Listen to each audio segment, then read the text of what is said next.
warahmatullahi wabarakatuh. Kami dari kelompok 2, hari ini kami akan mempresentasikan materi tentang ruang lingkup manajemen keuangan. Saya Desmita Dian Pratama sebagai moderator, Nurkolbi Hidayatullah sebagai pemateri pertama, dan Joyana sebagai pemateri ketiga. Baiklah, tanpa berlama-lama kepada Nurkolbi Hidayatullah dipersilakan. Terima kasih Kak kesempatannya. Oke, saya akan membawakan materi yaitu pengertian manajemen keuangan. Manajemen keuangan adalah proses perencanaan, pengelolaan, pengendalian, dan pengalokasian sumber daya keuangan untuk mencapai tujuan keuangan yang ditetapkan. Menurut Joseph L. Nesi, manajemen keuangan adalah kegiatan usaha yang dilakukan untuk memperoleh dan menggunakan dana secara efektif. Oke, materi selanjutnya yaitu tujuan dan peran manajemen keuangan. Yang pertama, pengelola dana secara efektif dan efisien. Manajemen keuangan bertujuan untuk menggunakan dana perusahaan sebaik mungkin, yaitu ada dua, efektif dan efisien. Efektif yaitu dana digunakan sesuai tujuan dan menghasilkan output yang diharapkan. Sedangkan efisien yaitu dana digunakan seminimal mungkin untuk hasil maksimal, hemat biaya tanpa mengorbankan kualitas. Contohnya yaitu menekankan biaya produksi tanpa mengurangi kualitas produk. Yang kedua itu memaksimalkan nilai aset. Salah satu tugas utama manajemen keuangan adalah meningkatkan nilai perusahaan di mata investor dan pemangku kepentingan.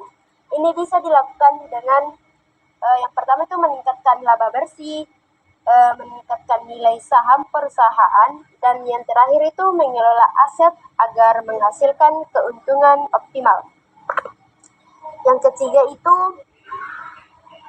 mengoptimalkan sumber daya keuangan. Perusahaan harus memanfaatkan semua sumber keuangan yang tersedia secara optimal, baik dari modal sendiri atau ekuitas, pinjaman atau utang, dan pendapatan operasional. Tujuannya agar tidak ada dana yang menganggur dan semua sumber daya finansial berkontribusi terhadap pertumbuhan usaha. Yang terakhir itu mengambil keputusan terkait investasi, pendanaan, dan dividen. Manajemen keuangan memiliki peran strategis dalam mengambil keputusan keuangan, yaitu ada tiga. Yang pertama itu investasi. Investasi yaitu menentukan proyek atau aset mana yang layak dibiayai. Yang kedua itu pendanaan. Pendanaan yaitu memilih cara pembiayaan yang paling sesuai, seperti utang atau modal sendiri. Dan yang terakhir yaitu dividen, yaitu menentukan besarnya laba yang dibagikan kepada pemegang saham dan berapa yang ditahan sebagai modal. Terima kasih, saya kembalikan ke moderator. Oke, baiklah. Materi selanjutnya yaitu keputusan investasi. Keputusan investasi ini ada 4. Yang pertama ada alokasi untuk dana atau proyek. Ini berarti memilih proyek mana yang layak untuk didanai demi pertumbuhan perusahaan. Yang kedua ada analisis biaya dan manfaat. Ini berarti perusahaan menilai apakah manfaat yang akan diterima lebih besar daripada biaya yang akan dikeluarkan. Dan yang ketiga ada perhitungan waktu pengambilan investasi. Ini berarti perusahaan dapat menentukan kapan waktu yang tepat untuk melakukan investasi agar hasilnya maksimal. Dan yang terakhir ada diversifikasi untuk mengurangi risiko. Nah, ini artinya perusahaan menyebar investasi ke berbagai sektor atau aset untuk meminimalisir risiko kerugian. Next slide. Materi selanjutnya adalah keputusan pendanaan dan pengelolaan aset. Yang pertama ada keputusan pendanaan. Nah, ini berhubungan dengan bagaimana perusahaan memperoleh dana untuk membiayai investasinya, yaitu dengan memilih sumber daya internal dan eksternal. Perusahaan memutuskan apakah dana ini diperoleh dari dalam perusahaan atau laba ditahan atau dari luar atau pinjaman dan penerbitan saham. Selanjutnya menentukan struktur modal yang optimal, berarti menyeimbangkan antara modal sendiri atau ekuitas dan utang, agar risiko dan biaya modal minimal. Dan yang selanjutnya ada pengelolaan aset. Ini berarti fokus pada manajemen aset yang sudah dimiliki agar tetap produktif dan liquid. Mengelola kas, persediaan, dan piutang. Artinya perusahaan dapat mengontrol agar tidak ada kelebihan atau kekurangan kas, persediaan, atau piutang. Dan yang terakhir, memastikan likuiditas yang cukup. Nah, ini berarti perusahaan menjaga agar perusahaan selalu punya cukup kas untuk memenuhi kewajiban jangka pendeknya. Mungkin itu materi dari saya. Materi selanjutnya akan dijelaskan oleh Joyana. Kepada Joyana dipersilahkan.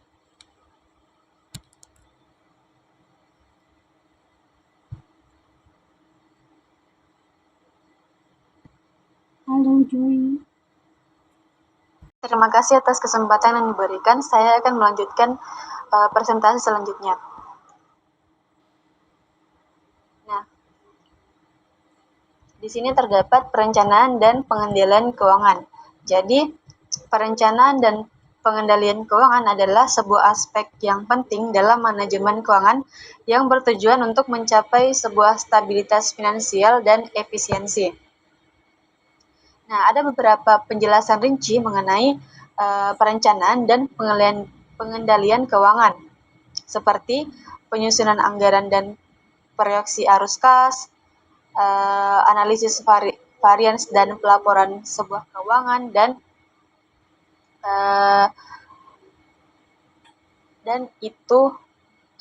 itulah kedua aspeknya. Nah, kita lihat di penyusunan anggaran dan proyeksi arus kas.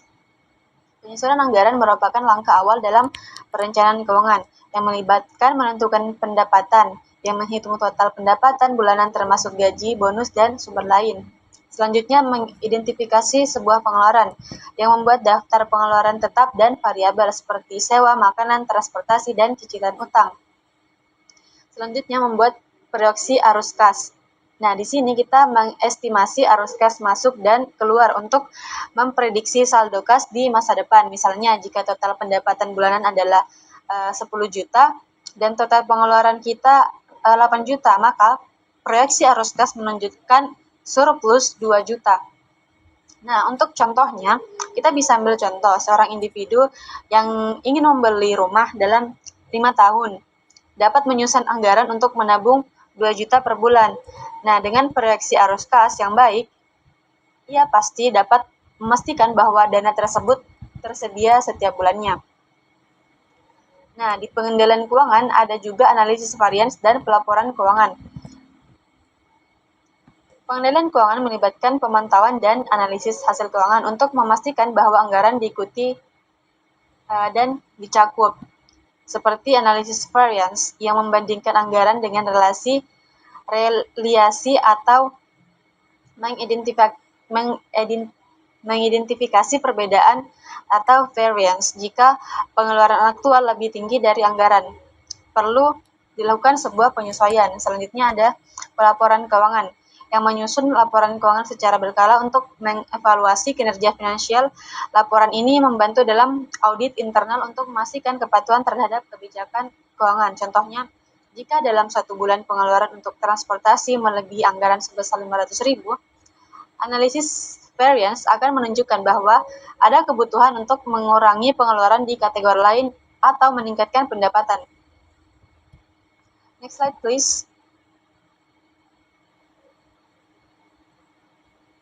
Nah, selanjutnya ada implementasi manajemen keuangan yang baik. Di sini ada 4 implementasi keuangan manajemen yang baik. Yang pertama ada 1, membuat perencanaan keuangan jangka panjang. Nah, di sini kita menetapkan tujuan finansial jangka panjang seperti pendidikan atau pensiun. Nah, yang kedua mengoptimalkan biaya operasional. Nah, di sini kita mengurangi biaya yang tidak perlu dengan melakukan analisis pengeluaran secara rutin. Selanjutnya ada kita melakukan sebuah pengelolaan utang. Kita memprioritaskan pelunasan utang dengan metode yang sesuai, seperti debt snowball atau debt avalanche. Nah, yang terakhir kita meningkatkan pengembalian investasi. Di sini kita memilih instrumen investasi yang tepat berdasarkan tujuan keuangan dan profil risiko. Misalnya, kita berinvestasi nih dalam reksadana atau saham untuk pertumbuhan jangka panjang. Nah, itulah sekiranya materi dari saya kembalikan kepada moderator. Terima kasih untuk Joyana dan Nurul Hidayatullah. Itulah pemaparan materi dari kelompok kami. Adapun kesimpulan dari materi kami yaitu manajemen keuangan adalah aspek yang penting dalam kesuksesan perusahaan dengan melibatkan keputusan investasi, pendanaan dan pengelolaan aset, serta perencanaan dan pengendalian keuangan dapat membantu perusahaan mencapai tujuan finansial. Lebih dan kurangnya mohon dimaafkan. Assalamualaikum warahmatullahi wabarakatuh.